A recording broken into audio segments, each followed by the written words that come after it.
WhatsApp guys, welcome back once again. दोस्तों, आज की कहानी जो एक्सप्लेन करने जा रहे हैं वो एक 19 साल के लड़की की कहानी है जिसके हुनर को सभी ने बेकार समझा, पर उसी हुनर ने कैसे उसे अमीर बनाया ये चीज आपको चौंका देगी। टॉम नाम के लड़के को हम बैंक में देखते हैं। वो वहाँ के मैनेजर से लोन मांगता है, लेकिन कोई भी बैंक का मैनेजर अभी किसी टीनेजर को लोन कैसे दे देगा। यही बात वो उसे समझाने की कोशिश करता है, इसीलिए वो वहाँ से चला जाता है। अगले दिन हम इसे स्कूल में देखते हैं। दरअसल टॉम एक ऑनलाइन गेमर है, उसके बहुत सारे गेम्स खेलने आते हैं और वो इसमें काफ़ी अच्छा भी है।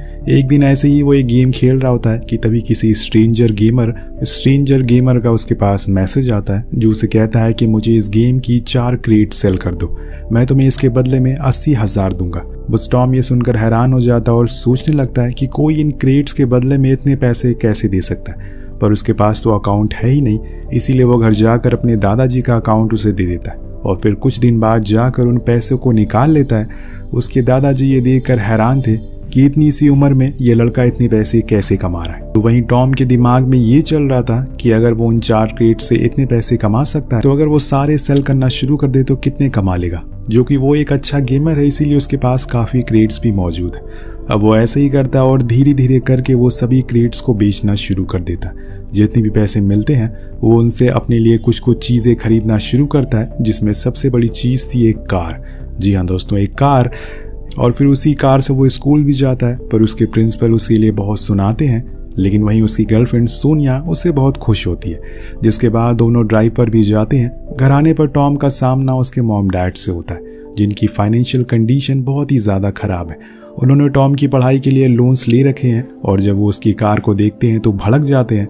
वो उसे वापस करने को कहते हैं। उसकी माँ उसे पूछती है कि कहीं वो किसी तरह का कोई जुआ तो नहीं खेल रहा है, पर वो उन्हें समझाता है कि वो बस ऑनलाइन गेम खेलता है और उसी से उसने वो पैसे कमाए हैं। और हम देख पाते हैं कि उसके पेरेंट्स की बात का उस पर कोई असर नहीं होता और इसीलिए वो फिर से गेम खेलना शुरू कर देता है। ऐसे ही करते करते कई महीने बीत जाते हैं। अब यहाँ टॉम के आब भाव बदल चुके थे, वो पहले की तरह नहीं रहता था। हम जानते हैं कि जब इजी वे में बहुत सारे पैसे आने लगते हैं तो वो उसी तरह से खर्च भी होते हैं। उसने कुछ दिन पहले ही उसने एंट्रेंस एग्जाम दिया है और उसमें भी वो फेल हो जाता है, लेकिन उसे कोई फर्क नहीं पड़ता और अब वो अगले दिन जाकर उस टाइम पर आया हुआ लेटेस्ट PS4 खरीद लेता है।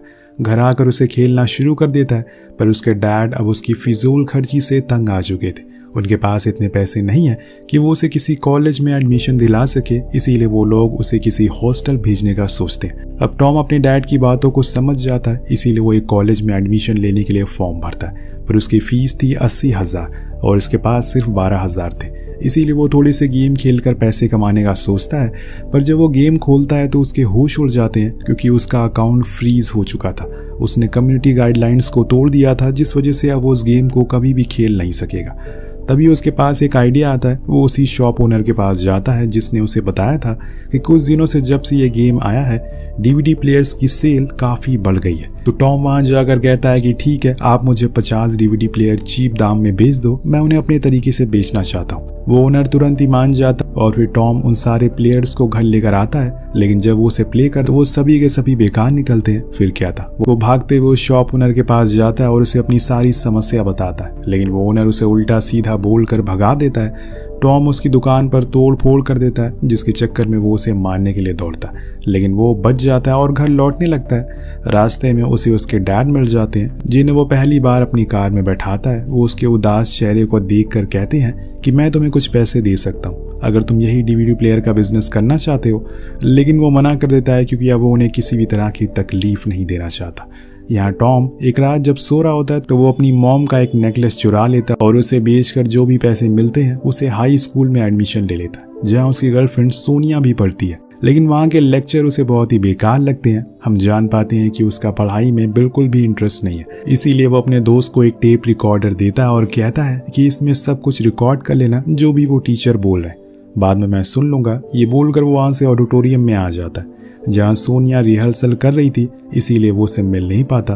अब वो घर की ओर आता है और रास्ते में उसे एक शॉप दिखती है जिसके अंदर बहुत सारी मशीनें एग्जीबिशन के लिए रखी हुई थी, जो अलग अलग तरह के खाने बना रही थी। उन्हीं में से एक मशीन को खरीद लेता है क्योंकि उसे वो बहुत ही ज़्यादा पसंद आई थी। जब वो घर लाता है तो उसके डैड फिर से उसे बहुत सुनाते हैं क्योंकि इसकी क्या ज़रूरत थी, आखिर वो इसका क्या करेगा। पर टॉम कुछ नहीं बोलता, उसके दिमाग में कुछ और ही चल रहा होता है। अब वो एक रात ऐसे ही सोते हुए सोचता है कि उसे तो कुक करना भी नहीं आता, तो चीज़ें जो उसमें बनती हैं उसे बनाना कैसे सीखेगा। वो फैसला करता है कि वो कल स्ट्रीट फूड की शॉप पर जाएगा और वहाँ देखेगा कि आखिर चाउमीन कैसे बनाई जाती है। वो ऐसे ही करता है, हर स्टेप को अपने फ़ोन में लिखता है और फिर घर आकर उन्हें बनाना शुरू कर देता है। पहली बारी में तो वो उससे बहुत ख़राब बनते हैं, लेकिन दूसरी बारी में जब वो अपने मॉम डैड को ही खिलाता है तो उन्हें बहुत ही ज़्यादा पसंद आता है। यहीं से टॉम की दिमाग की बत्ती जल जाती है, क्यों ना वो इसे बेचना शुरू कर दे, क्योंकि ऐसी मशीन अभी ज़्यादा लोगों के पास नहीं है। सभी हाथ से बनाते हैं, अगर उसे बिक्री होने लगी तो वो अच्छे पैसे कमा सकता है। वो एक जगह को रेंट पर लेता है और जब वो खुद स्कूल होता है तो अपने दादाजी को वहाँ बैठा दिया करता है।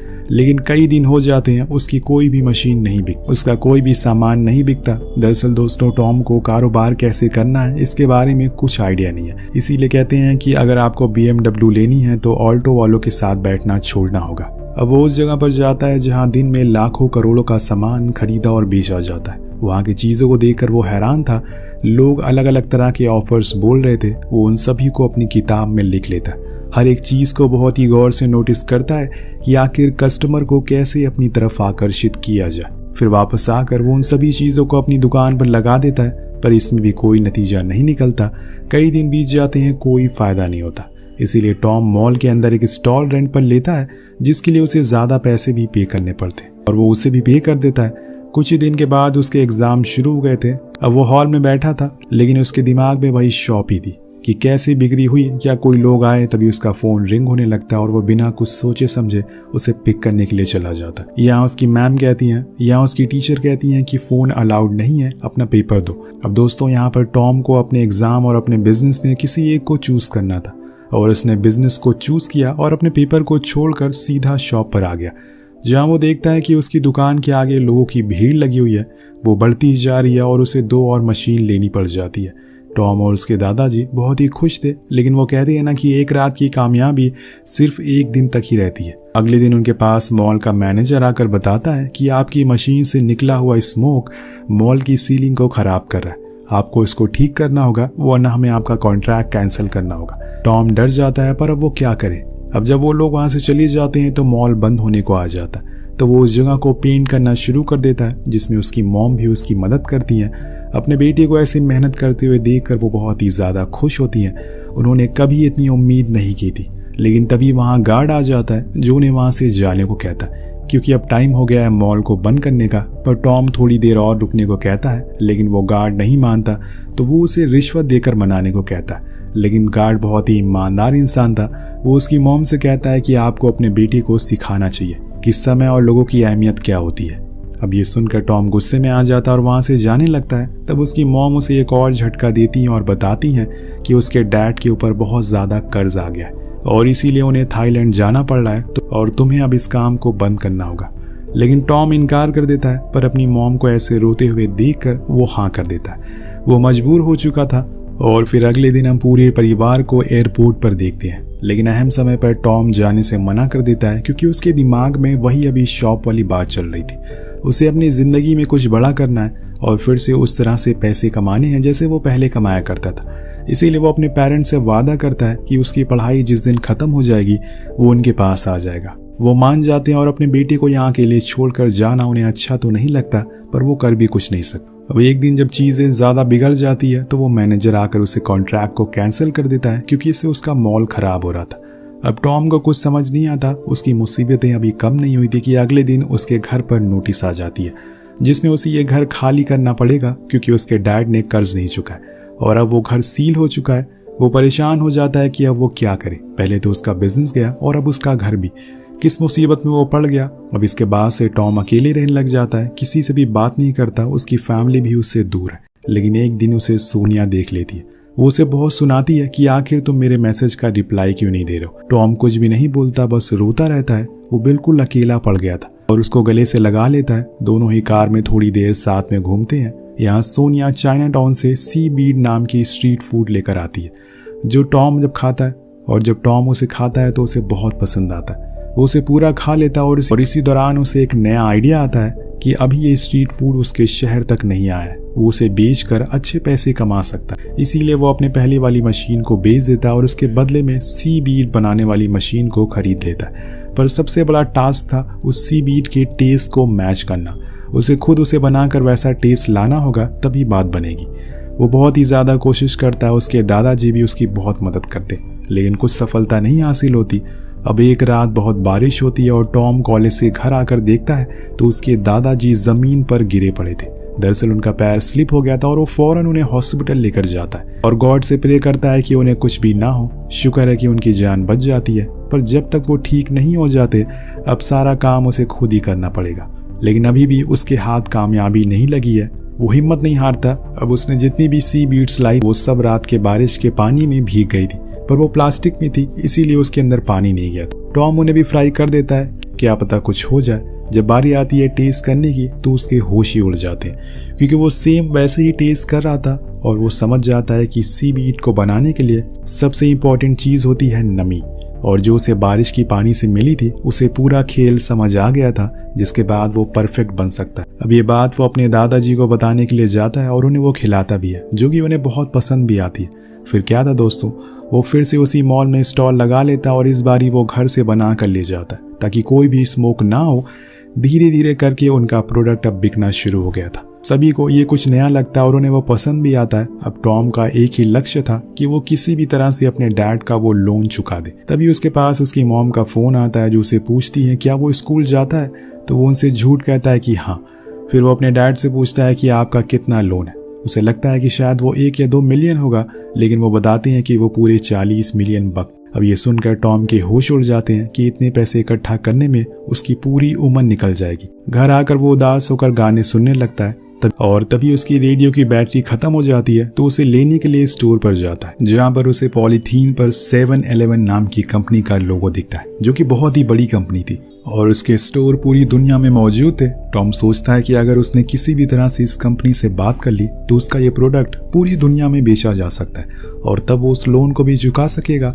इसीलिए अगले ही दिन वो उस कंपनी में जाता है। उसके जैसे और भी लोग वहाँ मौजूद थे जो अपने प्रोडक्ट को यहाँ पर लेकर आए थे। उन्हें अच्छी तरह से ऑब्जर्व करता है कि कैसे वो सब कुछ बता रहे, पर जब टॉम की बारी आती है तो वो लेडी उसके प्रोडक्ट की पैकेजिंग को देखकर सीधा मना कर देती है, क्योंकि वो बहुत ही मामूली सी थी, आकर्षित नहीं थी और सबसे बड़ी बात थी कि उसका मार्केट रेट बहुत ज़्यादा था। अब टॉम ये सुनकर उदास हो जाता है और वापस घर लौट कर आता है और यहाँ बाहर उसे सोनिया मिलती है, जो उसके ऊपर बहुत चिल्लाती है कि तुम्हें पढ़ाई पर फोकस करना चाहिए, ये सब छोड़ दो।